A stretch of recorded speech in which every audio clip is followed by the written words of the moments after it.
पहिला आपण CFC केंद्राच्या, ज्याला आपण सिटीजन फॅसिलिटेशन सेंटर किंवा सिटीजन फॅसिलिटी सेंटर म्हणतोय, त्याची आपण आज अनावरण केलेलं आहे. हे आजपासून लाईव्ह होणार. म्हणजे थोडक्यात मध्ये ज्या कोणाला माढ्यामध्ये येतात आणि त्याला काही अर्ज द्यायचे असेल किंवा त्यांचे काही ऍप्लिकेशन असतील, निवेदन असतील, काही मग काय असेल, ते पूर्वी अतिशय ते काय म्हणतात टपालच्या सिस्टम मध्ये होता. संबंधित अधिकाऱ्याला जाऊन भेटणे किंवा त्यांच्या कक्षामध्ये देणे किंवा इन्व्हर्टमध्ये देणे. इथून पुढे सर्व ऍप्लिकेशन जे माढ्याला कोणताही अधिकारी किंवा कोणत्याही विभागाचे असो, ते सर्व सिंगल विंडो आपण तिथे स्वीकारणार आहोत. त्याला टोकन भेटणार आहे आणि त्यानंतर त्याच्या ट्रॅकिंग जे असते ते ट्रॅकिंगच्या संदर्भात मध्ये त्याची माहिती ते घेऊ शकतात. आणि तर समजा काही डॉक्युमेंट त्यांना द्यायचं असेल तो डॉक्युमेंट पण तिथून ते त्याला उपलब्ध होणार. दुसरा जे आपण आज उद्घाटन केलेलं आहे ते म्हणजे आपला व्हिजिटर मॅनेजमेंट सिस्टम.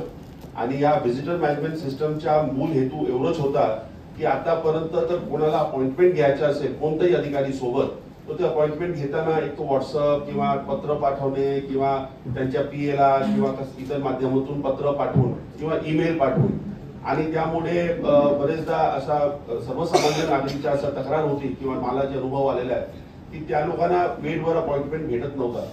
तो ते दूर करण्यासाठी आपण एक VMS सिस्टम सुरू केलेला आहे, ज्यामध्ये आपण सर्व अधिकारी जे HODs आहे किंवा इंजिनियर पासून जे आपल्या प्राधिकरणच्या ऑफिसमध्ये बसतात ते सर्व अधिकारी त्यामध्ये राहणार.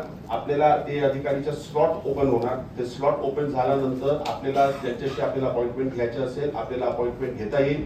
आणि समजा काही कारणामुळे फॉर एक्झाम्पल सोमवारी 4 ते 5 चा स्लॉट उघडला असेल आणि त्या दिवशी त्यांच्या ऑलरेडी भरपूर अपॉइंटमेंट झाला असेल लोकांना देण्यासाठी आणि त्या दिवशी त्याला देता येत नसेल, तर ते तुम्हाला कळवतील की कोणता दुसरा तारीख किंवा वेळेवर ते आपल्याला अपॉइंटमेंट भेटणार.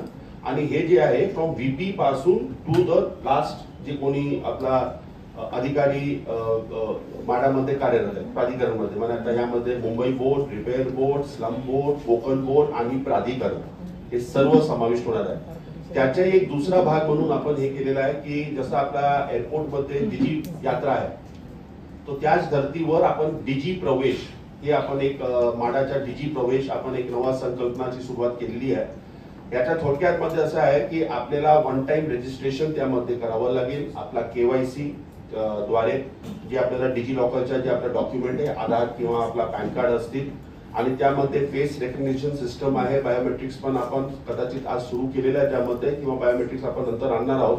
आणि एकदा तुमच्या ते रजिस्ट्रेशन झाला आणि तुमची अपॉइंटमेंट असेल तर त्या जे स्पेशल गेट आहे प्रवेशसाठी, त्या स्पेशल गेट मध्ये आपण आपला टोकन घेऊन तर आला त्या डिजी प्रवेशच्या, तो फक्त कॅमेऱ्याच्या समोर जसं आपण एअरपोर्ट मध्ये असतो तसं कॅमेऱ्याच्या समोर आपण उभे राहिला तो ऑटोमॅटिकली गेट उघडणार. म्हणजे थोडक्यात मध्ये जे पूर्वी रांग लागायची बाहेर त्यांच्या मात करण्यासाठी आपण हे उपक्रम केलेला आहे. So basically on the CM war रूमच्या धर्तीवर आम्ही पण माढ्यामध्ये एक PMU फॉर प्रोजेक्ट मॉनिटरिंग हे आपण सुरू केलेलं आहे. चौथा जे आहे की आपण एक डिजिटल ट्रान्सफॉर्मेशन ऑफ माढा, तो या डिजिटल ट्रान्सफॉर्मेशन आणि ज्याला आपण म्हणतो आहे की आपला ओव्हरऑल कामकाज मध्ये आपला काय सुधार करता येईल, त्यासाठी आपण एक नवा एजन्सीला आपण सिलेक्ट केलेला आहोत. त्याची सादरीकरण मी नंतर करेल, पण त्याचा मूळ हेतू जे आहे त्या जे कक्ष आहे ते आउटसोर्स केलेला आहे आपण. त्या कक्षाच्या जे आहे ते पॉलिसी चेंजेस किंवा अफोर्डेबल हाऊसिंग किंवा रेंटल हाऊसिंग हे जे घटक आहे, या घटकामध्ये आपल्याला कसं ते जास्त युनिट्स निर्मिती करता येईल. आपला ऍडमिनिस्ट्रेशन आणि गव्हर्नन्स जे आहे त्याला आणखी टाइम बाउंड आणि आणखी सीमलेस कसा करता येईल, त्या अनुषंगाने आपण एक डिजिटल ट्रान्सफॉर्मेशन युनिट हे आउटसोर्स द्वारे आपण एक सेपरेट एजन्सी मार्फत आपण ते पण स्थापन केलेलं आहे.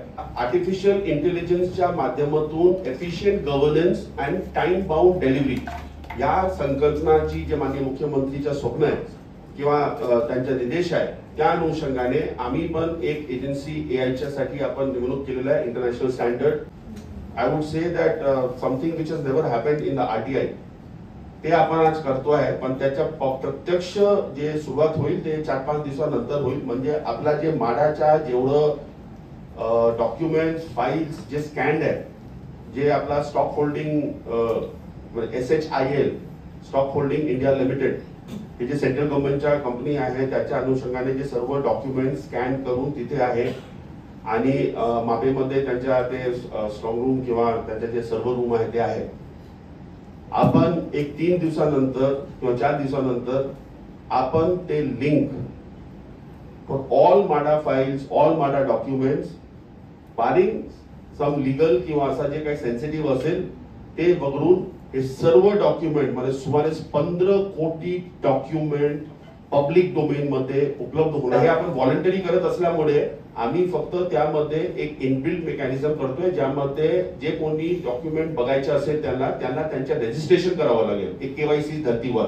म्हणजे त्यांचं नाव, मोबाईल नंबर आणि डिजी लॉकरच्या माध्यमातून आपला आधार किंवा पॅन कार्ड जे आपला लॉटरीमध्ये आपण जसा वापरतोय, आणि विशेष म्हणजे कोणतं डिपार्टमेंट, आणि ते ऑप्शनल आहे की ते का ते माहिती बघू इच्छितात. आणि यामध्ये ओनली रीड फॅसिलिटी आहे. बाय दिस वीकेंड 15 कोटी अतिरिक्त document apart from already the close of document disclose under RTI on the website, हे माडाच्या अधिकृत वेबसाईटवर ते उपलब्ध होणार. आणि त्याचाही भाग म्हणून आज आपण आपला माडाच्या अतिशय इंटरॅक्टिव्ह वेबसाईटच्या आपण उद्घाटन पण केलेलं आहे.